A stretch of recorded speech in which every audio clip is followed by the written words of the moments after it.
أهلا أصدقائي. ما هي أسباب الإصابة بمرض السكري نوع 2 اللي هو سكري الكبار؟ أول شيء السكري نوع 2 هو إما مقاومة الأنسولين يعني قلة فعاليته، أو الشيء الثاني قلة إفراز الأنسولين. ليش يصير هذا المرض؟ راح أذكر لكم الأسباب حتى تعرفون شلون تمنعون الإصابة بالسكري.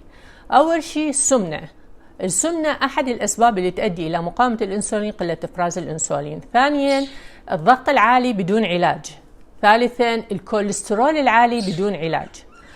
رابعاً قلة الحركة والتقدم بالعمر.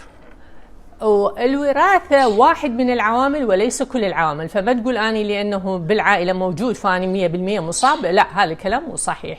وإنما بقية الأمور ويا هذا فراح يؤدي إلى أنه السكر النوع 2 يظهر عندك. الحل: تقلل وزن، تعالج الضغط العالي والكوليسترول العالي، تتحرك، تلعب رياضة مناسبة، تقلل أكل الحلويات والمعجنات أو توقف، وتاكل أكل صحي.